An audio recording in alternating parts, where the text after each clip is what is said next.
Who are you really? If I were to ask you to imagine watching a dog and it's walking around, stuff like that, and it's wagging its tail, looking at you, and comes up to you and barks at you, then I would say, tell me something. Did you see the dog in your mind's eye? Of course you say yes. And at the same time, then I ask the question, who is this you that saw the dog? And most people kind of get like that and they say, me. I mean, I can hear myself think. That's my thoughts. I can see the dog. And the truth is no. What happens is that which saw the dog is actually the participant observer. In quantum mechanics, what you learn is this, is that everything in reality exists as potential. The observer of that potential is what congeals that potential into a shape that you would later call you. And the thing is, this is all happening long before you have a choice about the matter. You're just sitting there live wiring, okay, and creating the ability to survive. Now, that's the other thing. As a human being, when you're born, you are born into an environment that, ultimately, you don't have much on automatic. You're not born with a history. You were born to, in that moment, you're remarkably unmade, okay? Whereas, like a giraffe can walk in 3 hours. Just all that stuff. They have instincts that are there, already there, built into the thing. You don't. Not on that same level.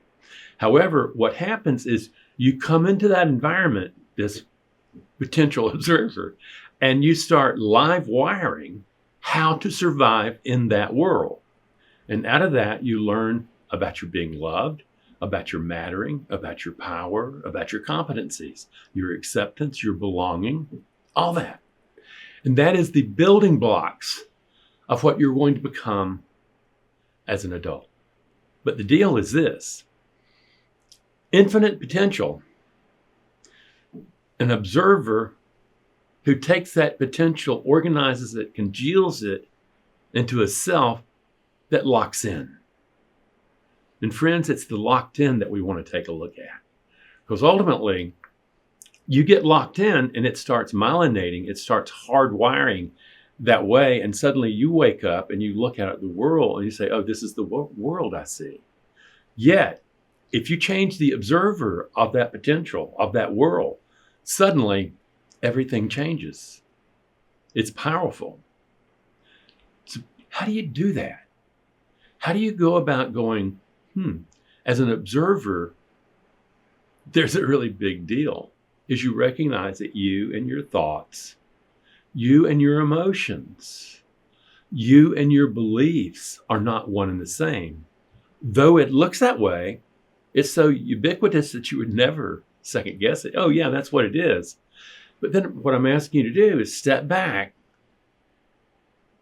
and start noticing that you don't have thoughts. You don't have emotions. And you don't have beliefs. They have you. Sit with that a moment and think about it. The beliefs sit at the very core of an emotional nature. And those beliefs are all about your ability to survive in a uncertain world. You develop those beliefs being born into a family system, into a culture, into times, into circumstances. You do bring some culture with you. You do bring what I would call your caveman with you. But remember, you are remarkably unwired when you are first born, and you are live wiring into that environment so that when you begin to see and start making distinctions, you're already wired in. More than 75% of your personality, your observing self, is already locked in. The deal here is that if we want to grow, if we want to go beyond the locked in patterns that keep us at a particular place, may be safe, but not fulfilling the destiny that we could have. Because ultimately what you're going to discover is that a human being, you are captain of your own destiny. There's no world out there. There is a world in here. In neurobiology, what you discover is, first of all, the brain sits in a cranium where it's pitch black and has never experienced the outside world. What it's doing is getting feeds coming in from the central information. It's turned into electricity, gets to the brain, and all of a sudden what happens is that brain takes that information, tries to make sense out of it. Out of that sense is rooted in its assumptions about the world, its biases about the world, and its beliefs about the self and the world. These are the congealment of potential that you have become. What I'm inviting you to do is to recognize you can step back out of that. That's what we call mindfulness, first and second order metacognition, of where you realize that you and your thoughts are not the same. And for most part, your thoughts have been having you. Your emotions have been having you. Your beliefs have been creating your potential. And at the same time, you are this incredibly gifted animal that has uniquely shown up that can recreate themselves. They're not stuck. Like my dog. My dog and I go for walks. He chases squirrels, rabbits, deers. And that's what he's going to do. He's going to dog around. He's not going to escape from his doggedness. Yet, I'm a person who was born into a very chaotic, mentally ill family where there were no survivors in my family other than me into adulthood and all like that. And I became this human being that was far removed from the human being that I initially was organized to survive as. This can be you also. The deal is, it's at that moment you recognize, oh my God, my thoughts and I are not the same. What does this open up for me as a possibility? How can I start reconstructing a self, okay, into higher functioning? What doors can I open for myself and walk into that I never saw were there? It all starts with mindfulness. And I define mindfulness as noticing what you notice. It doesn't mean that you've arrived and you've hit your Buddha nature. No, it means that instead of just basically being caught in a drift and being taken wherever that drift takes you, you're noticing that you're in the drift. You're noticing that you don't have to be in that drift.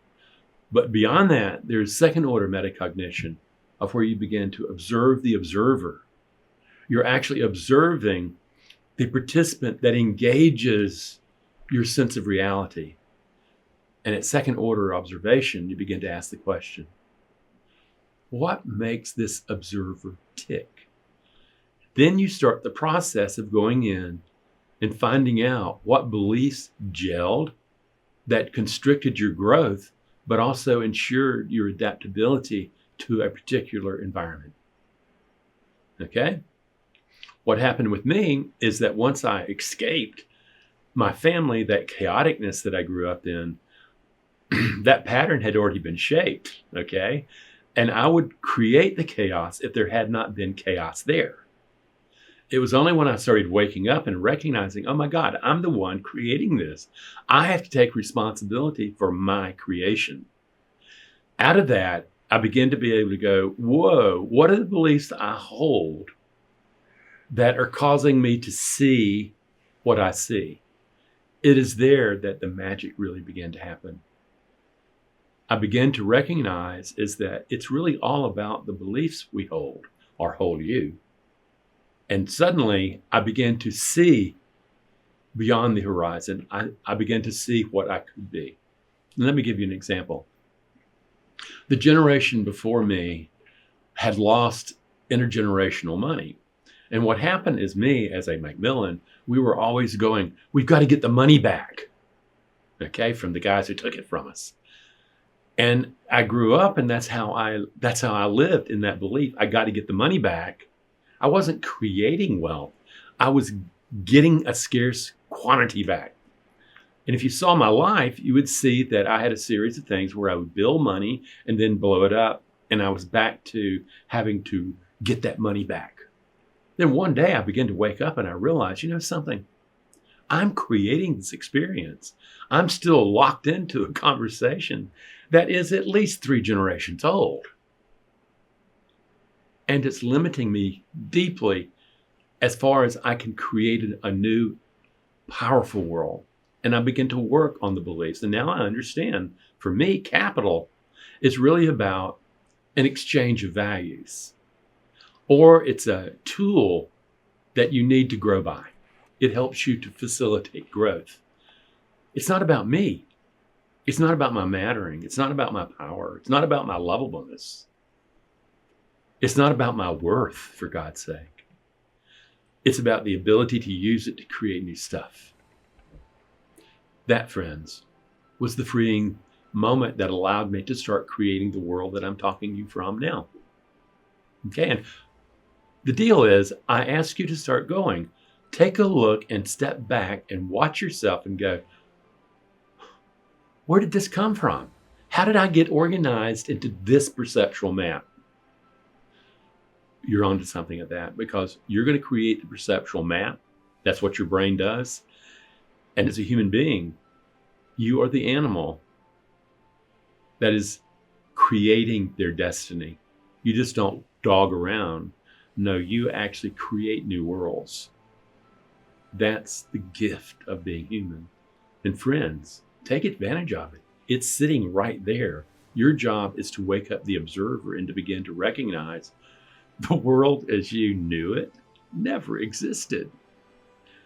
Yet you can create a world that goes beyond anything you can imagine. It's not mind over matter, friends. It's expanding the observer to grab more of that potential and to organize that potential into higher function. Come learn how. It's right there in front of you. The table's set. The feast is prepared. Your job is come and recognize and grab what has been yours. Seize this moment. Be well.